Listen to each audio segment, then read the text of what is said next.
Bismillahirrahmanirrahim. The next topic we are going to cover is inflation. So we really have to distinguish between certain concepts of inflation. As I told you earlier that there are two ways of calculating inflation. One is from GDP deflator and second is CPI. तो आज के lecture में we will be doing this all CPI and GDP deflator technique. And GDP deflator we have already done, and I will go with the CPI.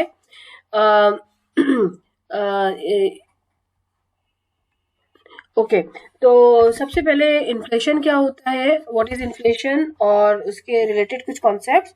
फिर next topic होगा how to construct CPI, then how to use CPI for inflation, और then उसके बाद जो है I will go through what are the causes of inflation and then what are the consequences of inflation. तो let's carry forward with this. So inflation, first thing is inflation, which I have written over here. So what is inflation? Inflation is simple definition is general increase in price level. इसका क्या मतलब है? जब सारी prices increase हो रही हो तो हम उसे कहते हैं inflation. It is not about only one specific price or two specific prices. It's about that generally the price level is going up. जैसे कि आजकल है वो inflation high हो रहा है, ठीक है. तो so first thing, general increase in price is inflation. इसके रिलेटेड दो तीन चीजें और हैं जो कि आपको समझनी चाहिए. एक को कहते हैं डिफ्लेशन, ठीक है. एक को कहते हैं क्रीपी इन्फ्लेशन, एक को कहते हैं हाइपर इन्फ्लेशन, और एक को कहते हैं स्टैगफ्लेशन.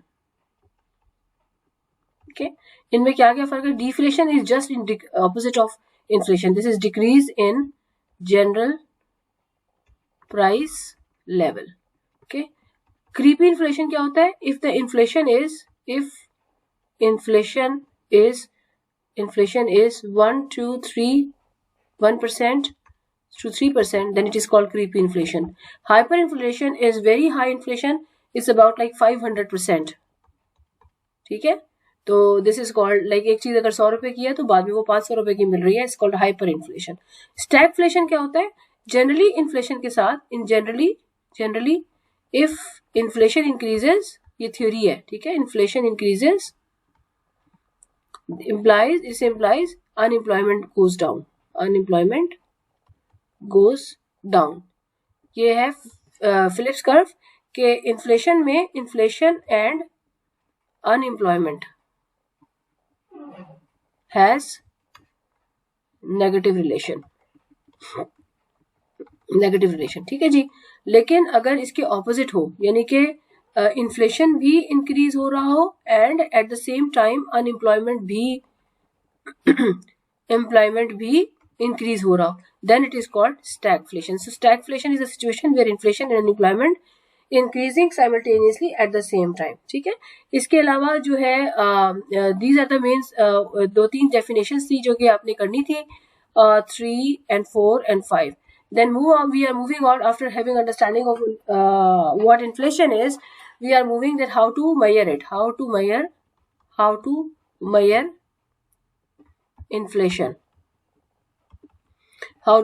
inflation, इन्फ्लेशन को मेजर करने के लिए जो टेक्निक हम यूज करेंगे उसका नाम है द टेक्निक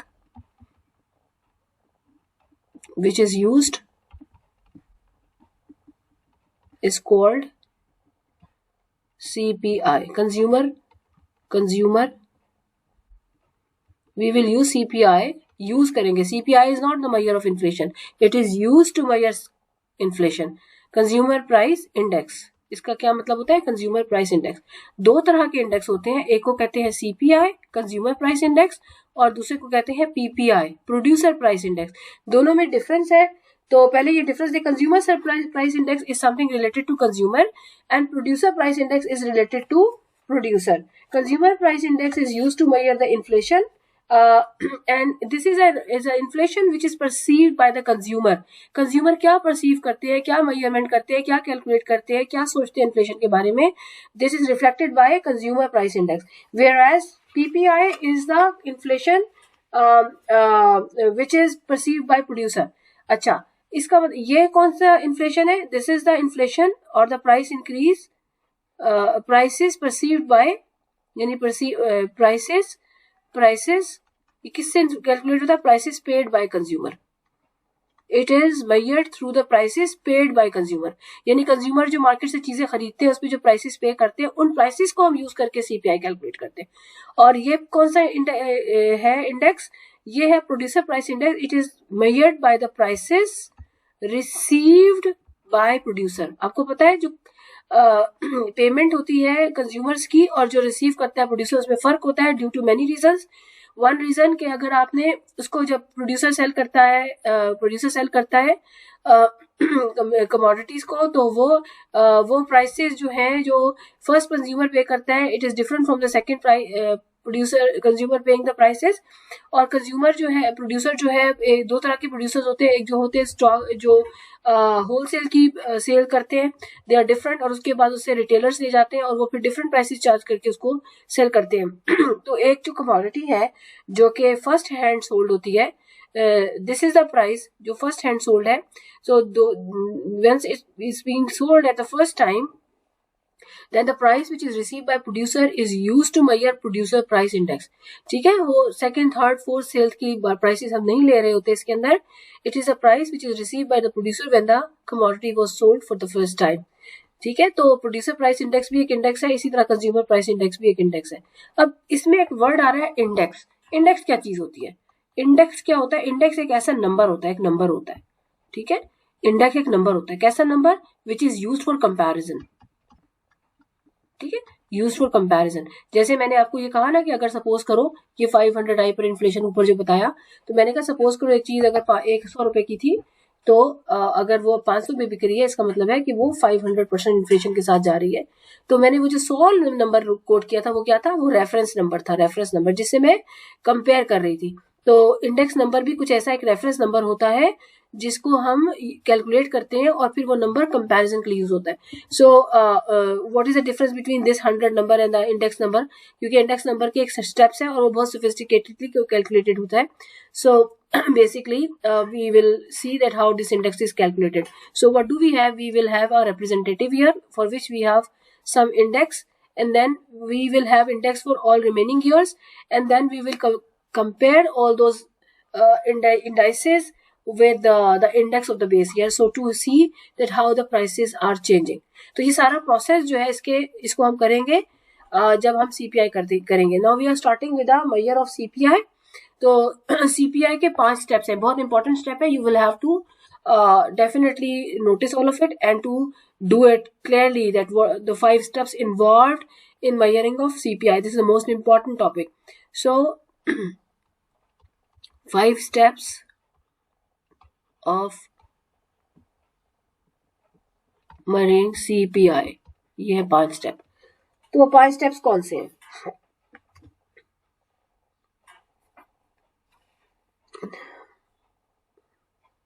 वन, क्या है? Fix a basket of goods.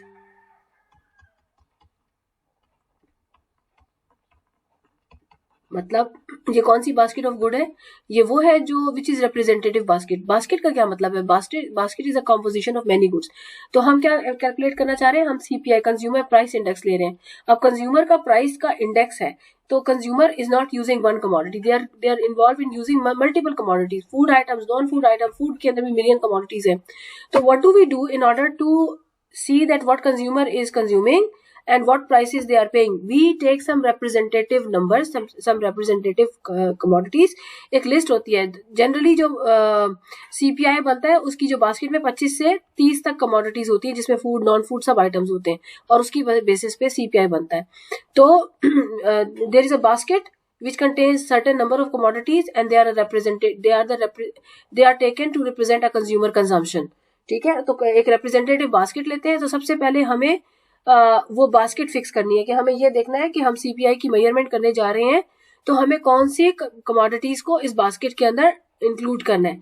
Second step होता है इसका फाइंड द प्राइसेस।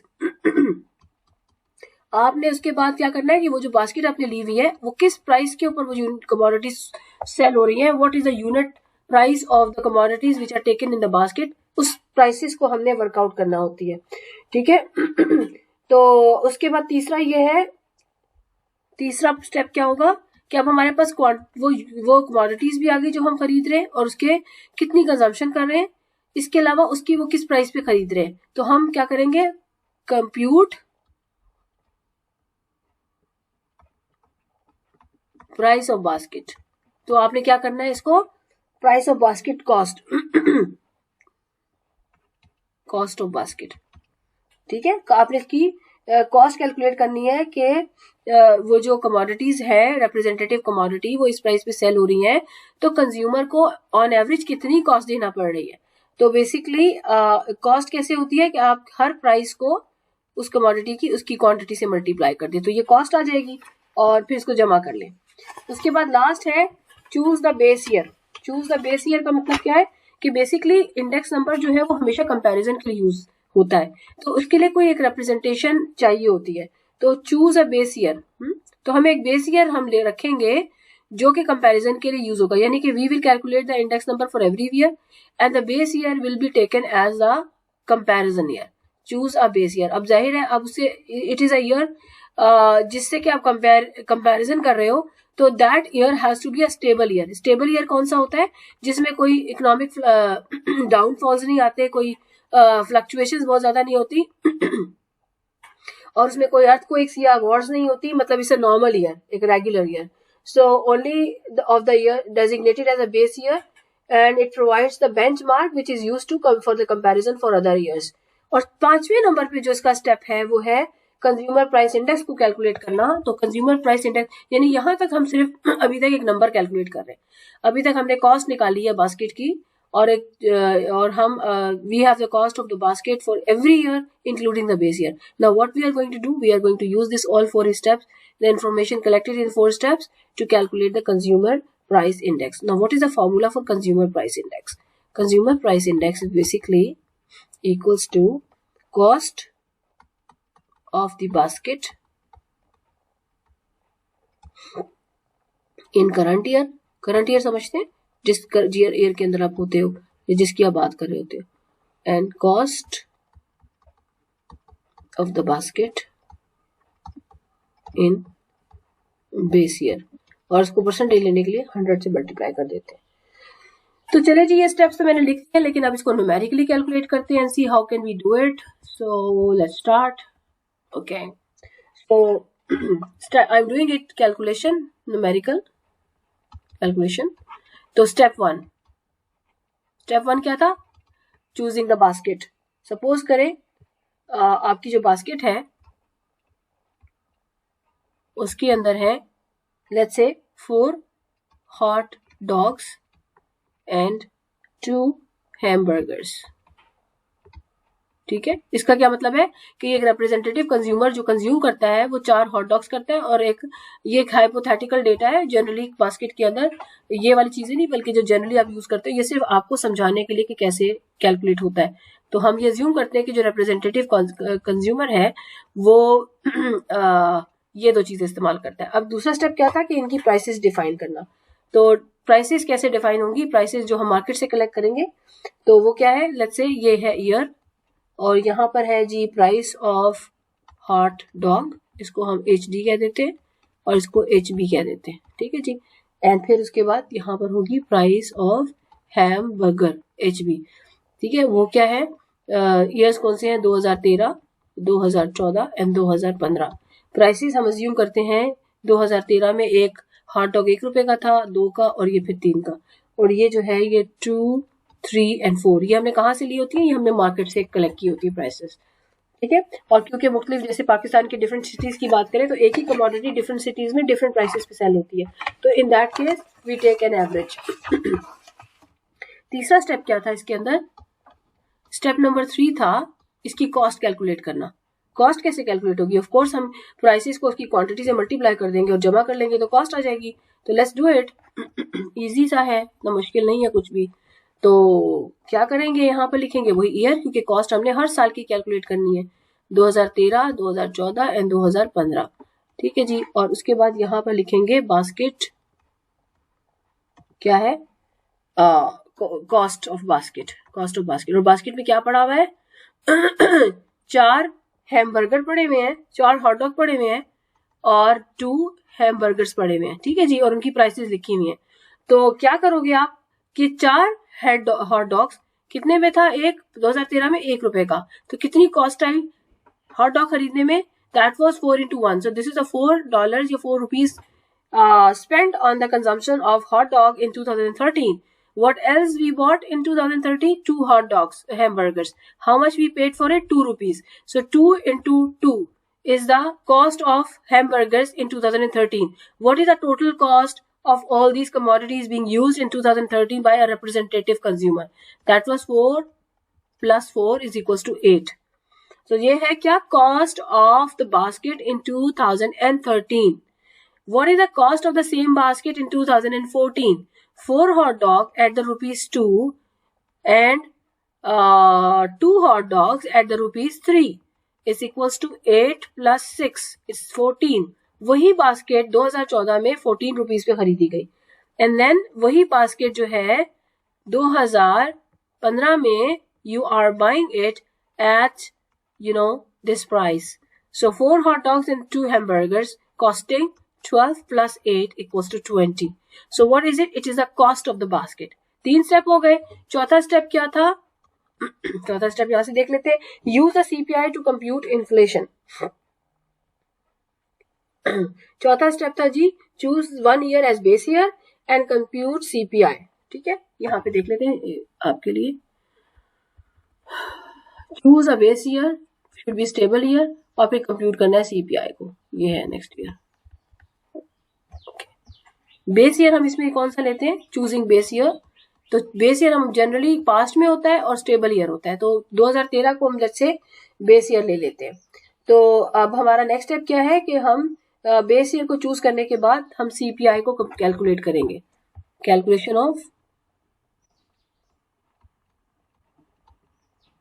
CPI। तो उसी तरीके से ईयर लिखे आप 2013,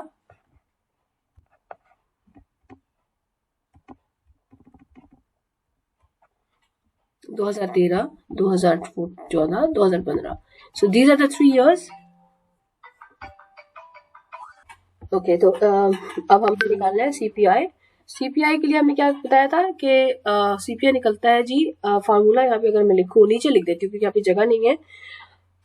CPI बराबर होता है cost of basket in current year divided by cost of basket in base year multiplied by 100। अब आप देखो कि सारी की सारी आपके पास कॉस्ट आई हुई है। ठीक है, ये कॉस्ट है बेस ईयर की, ये कॉस्ट है करंट ईयर की, ये कॉस्ट है करंट ईयर की। तो अगर हम बेस ईयर का करेंगे तो देखो cost of basket current year, अगर मैं 2013 को एज अ करंट ईयर लेती हूँ तो करंट ईयर की कॉस्ट भी वही है और बेस ईयर की कॉस्ट भी वही है, और इसको जब हम 100 से मल्टीप्लाई करेंगे तो ऑफकोर्स ये 100 ही आएगा। अब मैं 2014 की अगर कैलकुलेट करूंगी CPI, तो करंट ईयर की प्राइस जो है, कॉस्ट जो है वो 14 है, जबकि बेस ईयर की 8 है। उसको 100 से मल्टीप्लाई करेंगे तो व्हाट आई विल गेट, इसको मैं सिंप्लीफाई करूं तो आई विल गेट 175। मैं इसको एक्सप्लेन बाद में करती हूँ, पहले लेट मी कैलकुलेट। उसके बाद 2015 में कॉस्ट जो है वो 20 है और बेस ईयर की कॉस्ट 8 है। तो अगर इसको आप सिंप्लीफाई करो तो you will get what, you will get the number 250। Okay, तो अब हमारे पास CPIs आ गए।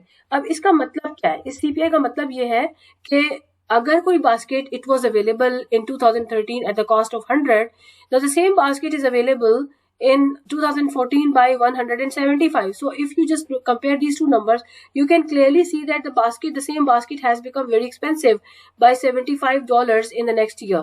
So you can see that it's a true reflection of cost, the change in cost, and that is representing the inflation.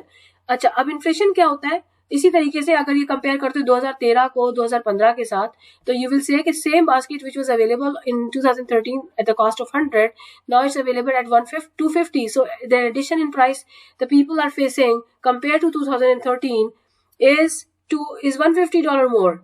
ठीक है, इसी तरीके से अगर हम इसी मेजर को, मतलब we already have understood that the cost is increasing for the same basket in different years, but the thing is कि अगर हम इसी चीज को elaborate करें और हम इसको percentage changes निकाल लें, इन cost की changes को percentage में convert कर लें, तो ये inflation हो जाता है। तो what is inflation? Inflation is the inflation is the percentage change in cost of basket. ये तो बड़ा आसान हो गया, मैंने आपको पहले भी बताया था परसेंटेज चेंज कैसे निकालते हैं।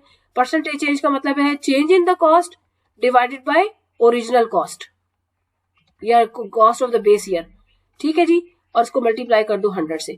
अब चेंज इन कॉस्ट का मतलब क्या हुआ कि और हम किसको यूज करें, ये सीपीआई को यूज करें। ये क्या चीज है, ये सीपीआई फॉर द 2013, ये 2014 एंड 2015। अगर मैं इस फॉर्मूले को थोड़ा सा एलैबोरेट करूं आपके लिए इन्फ्लेशन के लिए, तो इन्फ्लेशन बेसिकली क्या है, अगर फॉर एग्जांपल इन्फ्लेशन फॉर 2014 किस तरह निकलेगा कि वो CPI of 2014 minus CPI of 2013 divided by CPI of 2013 multiplied by 100। तो ये बड़ा आसान है, 175 minus 100 divided by 100 into 100। Simplify कर लो तो you will get like what 75, you will get 75 क्योंकि ये 100 से मल्टीप्लाइड है इसको हम percentage. so what is it, you will say inflation in 2014 was 75%, so 75% more prices are to be paid for the same basket you were buying for $100 in 2013, ठीक है। इसी तरीके से you can get the inflation, जो है वो जरूरी नहीं है कि इन्फ्लेशन सिर्फ बेस ईयर से हो, you can take the inflation in consecutive years as well. For example if you are taking inflation for 2015, you would have done CPI of 2015 minus CPI of 2014 divided by CPI of 2014 multiplied by 100। इसको जब आप डालेंगे prices तो ये हो जाएगा 250 minus 175 over 175 into 100 and answer जो आ जाएगा इसका 43%। व्हाट डज इट मीन कि कंपेयर टू 2014, इन 2015 में जो चीजें हैं वो 43% एक्सपेंसिव है। सो अगर आप इसको अंडरस्टैंड करना चाहते हो, you can think of that suppose अगर एक चीज जो है 2014 में 100 रुपए की थी तो वो 2015 में 143 की मिलेगी। So this is what we mean by inflation. तो इन्फ्लेशन की मेजरमेंट भी मैं आपको एक न्यूमेरिकल भी दे दूंगी प्रैक्टिस के लिए, so you will be able to handle it yourself.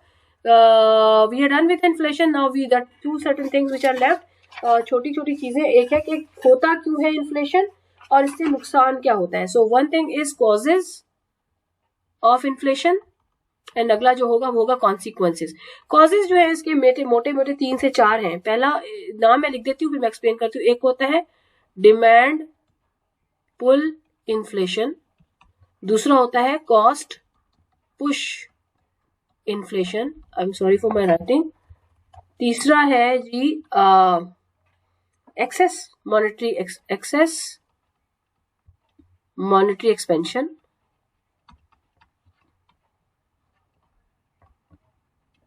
ठीक है जी, और लास्ट वन है इसमें चौथा वाला और वो है veg price spiral.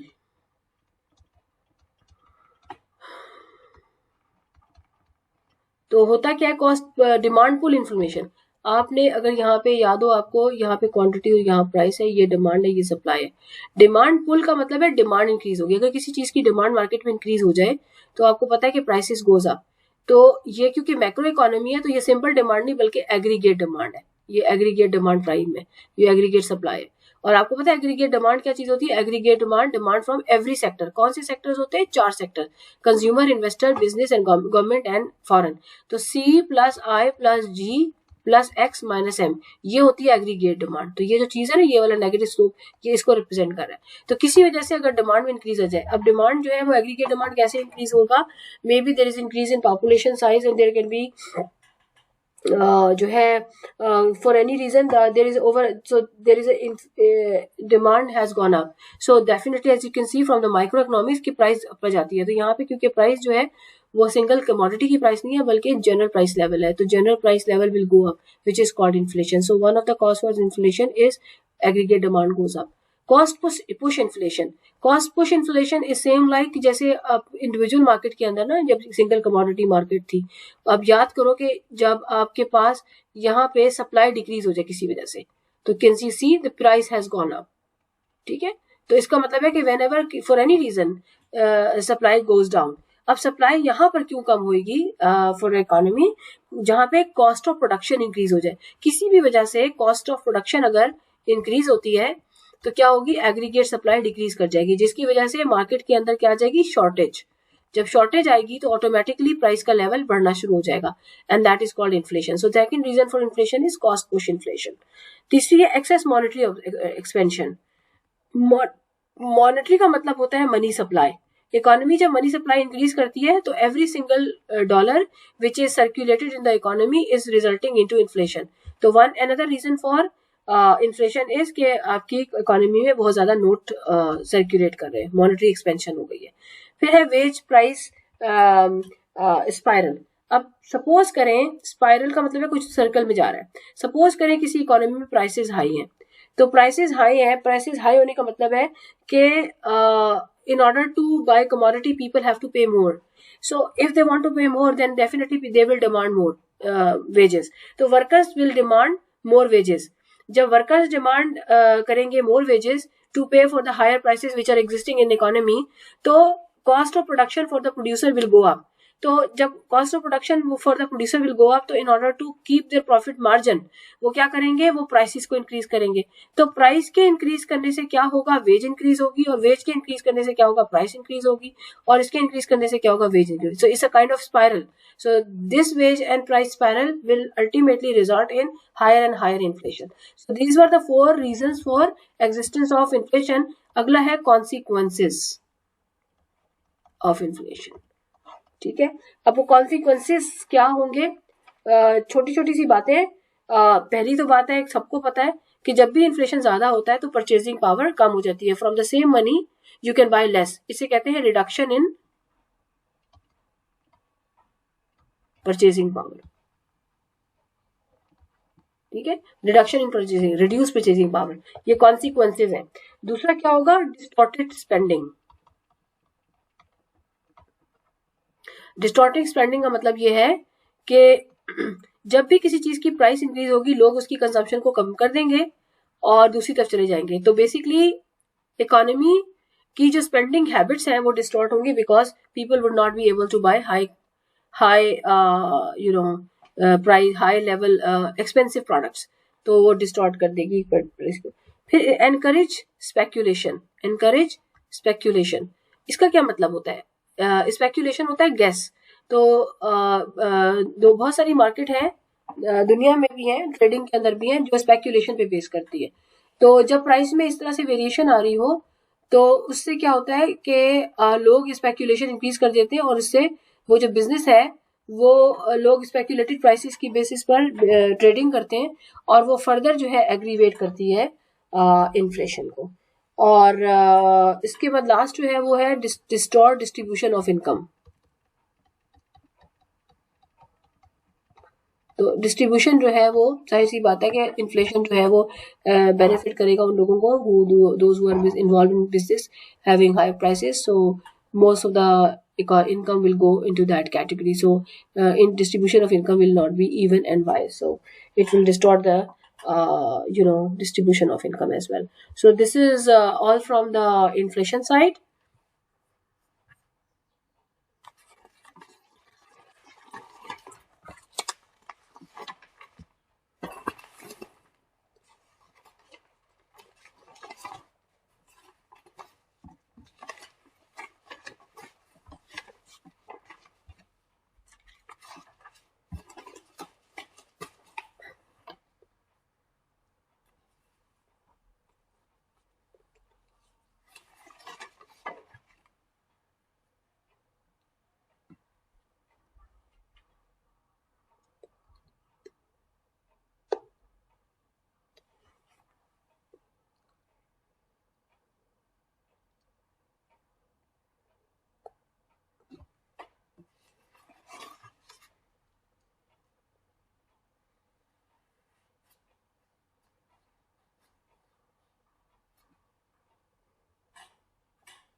another connected topic is unemployment. तो कुछ थोड़ा सा मैं डिस्क्राइब कर दूं unemployment को. What is unemployment?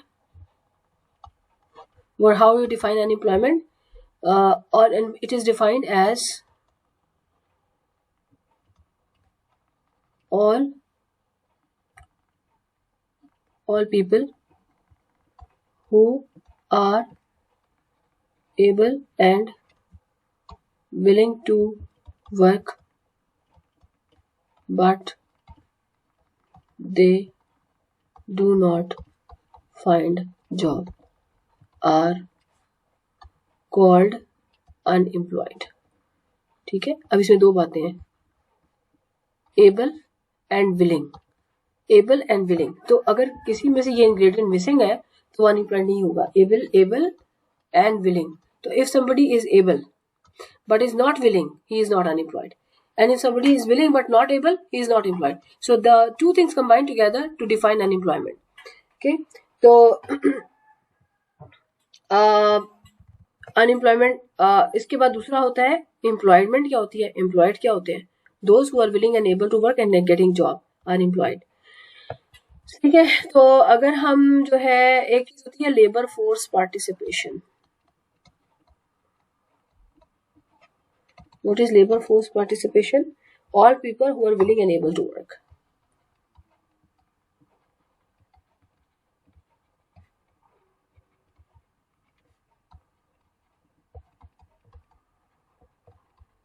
ठीक है. Labour force participation. तो अगर हमने अनएम्प्लॉयमेंट रेट निकालना हो, अनएम्प्लॉयमेंट रेट वो है नंबर ऑफ अनएम्प्लॉयड. रेट है ना, तो रेशो होगी divided by labour force. Labour force से हम डिवाइड करेंगे. ठीक है. Multiplied by 100. इसी तरह से एम्प्लॉयमेंट रेट निकालना है तो आप क्या करोगे? एम्प्लॉयमेंट रेट क्या होगा? Number of employed in a population divided by labour force multiplied by 100. तो ये बेसिकली तो देयर आर सर्टेन थिंग्स जो आपको क्लैरिफाई होनी चाहिए. नंबर 1, क्या एम्प्लॉयमेंट क्या होती है? नंबर 2, अनएम्प्लॉयमेंट क्या होती है? नंबर 3, अंडर एम्प्लॉयमेंट क्या होती है? Under employment. Number 4, frictional unemployment. Number 5, structural unemployment. Number 6, cyclical unemployment. Number 7, seasonal unemployment. ठीक है. Seasonal unemployment type frictional, structural, technical, cyclical and seasonal, and last is technical. छोटी छोटी सी ये चीजें टेक्निकल अनएम्प्लॉयमेंट. एम्प्लॉयड का मैंने आपको बताया. Employment is those who are willing and able to work are getting job are employed. Labour force भी इसमें डाल दें 0 नंबर पे. Labour force. लेबर फोर्स का मतलब है दोज हु कैन वर्क, जो सारी क्वालिटीज को बोल. लेबर फोर्स जो है वो डिकम्पोज होती है in term of employed and unemployed. Employed वो होते हैं those out of labour force who are willing to work and getting job are employed. Those who are willing to work but not getting job are unemployed. अब unemployment और employment clear हो गया. इसके rates भी आप calculate कर सकते हैं. ठीक है. अब उसके बाद ये मैं आपको अंडर एम्प्लॉयमेंट जो है वो क्या होता है? अंडर एम्प्लॉयमेंट का मतलब you are employed but you are not at the level which you actually wanted to get. अब वो 2-3 रीजन हो सकती हैं. एक रीजन तो ये हो सकती है कि you are highly skilled labour but you are working a job which is less paid. Second ये हो सकती है you are highly skilled labour but you are working at a low skilled job. अपनी लेवल तक नहीं काम कर रहे, उससे कम पे कर रहे. फिर तीसरा हो सकता है कि पार्ट टाइम वर्कर हैं आप but you are interested to look forward for a full time job. तो ये तीनों के तीनों एम्प्लॉयड तो है लेकिन अंडर एम्प्लॉयड है. उसके अलावा जो है ये फ्रिक्शनल एम्प्लॉयमेंट और स्ट्रक्चरल क्या होती है? स्ट्रक्चर होती है किसी स्ट्रक्चर के चेंज होने से. स्ट्रक्चरल चेंज क्या होता है कि कोई इकोनॉमी जैसे एग्रीकल्चर इकोनॉमी से इंडस्ट्रियल इकोनॉमी की तरफ चला जाए तो उसमें जो लेबर फोर्स जो कि एग्रीकल्चर के साथ रिलेटेड है वो अनएम्प्लॉय हो जाएगी. तो ये why they got unemployed? Because of the change in the structure of the economy. It is called structural unemployment. Frictional unemployment क्या होती है? कि you are unemployed because either you have you have an offer from a job, but you still are waiting for the day to join in. ठीक है, या you are basically getting unemployed because you look forward for some better job. तो ये सारी friction unemployment में आती है. उसके बाद साइक्लिकल बिजनेस साइकिल जो आते हैं किसी इकोनॉमी में, जो मैंने अभी लेक्चर दिया था कि जब भी आपके रिकवरी का फेज होगा तो जॉब्स इंक्रीज करेंगी, लेकिन रिसेशन के फेज में जॉब्स जो है वो डिक्रीज करती हैं क्योंकि firms are having cut down production and firms are shut down. So there is a temporary phase where people can lose their job, जैसे कि पेंडेमिक के अंदर हुआ. तो इसको कहते हैं साइक्लिकल अनएम्प्लॉयमेंट. उसके अलावा सीजनल अनएम्प्लॉयमेंट कहते हैं, जैसे कि कुछ सीजन्स में कुछ एम्प्लॉयमेंट अपॉर्चुनिटीज क्रिएट होती हैं, लेकिन वो सीजन ऑफ हुआ तो अपॉर्चुनिटीज खत्म हो जाती हैं. जैसे कि हार्वेस्टिंग सीजन में लोग वीट कटिंग के अंदर इन्वॉल्व होते हैं तो वो एम्प्लॉयड होते हैं, लेकिन जैसे ही वो वीट सीजन खत्म होता है they get unemployed. So they are getting unemployed because of seasonal changes. फिर टेक्निकल अनएम्प्लॉयमेंट का क्या मतलब है? टेक्नोलॉजिकल इंप्रूवमेंट आती है, तो any firm which is adopting technological improvement, so उसमें वो लोग जो कि they don't have that capability of handling that technology, they get unemployed. So they get unemployed because of the change in technology. तो यहाँ से लेकर जो है ना यहाँ तक, ये जो हम बात कर रहे हैं यहाँ से लेके यहाँ तक, फ्रिक्शनल से लेके ये 5 जो टाइप्स है, ये वाली फ्रिक्शनल, स्ट्रक्चरल, साइक्लिकल, सीजनल, ये होती है टाइप्स ऑफ अनएम्प्लॉयमेंट. ये टाइप्स ऑफ अनएम्प्लॉयमेंट है. ठीक है जी. तो अनएम्प्लॉयमेंट में we gone through the labour force, full employed, unemployed, rates इनके कैलकुलेट किए. अंडर एम्प्लॉयमेंट का क्या मतलब है, टाइप्स ऑफ अनएम्प्लॉयमेंट क्या होती है, ठीक है. और फिर हमने कुछ फार्मूलाज जो डिस्कस किए जो आपके सामने हैं. तो अगर मैं आपसे कहूँ कि ये है एम्प्लॉयड, ठीक है, और ये है अनएम्प्लॉयड,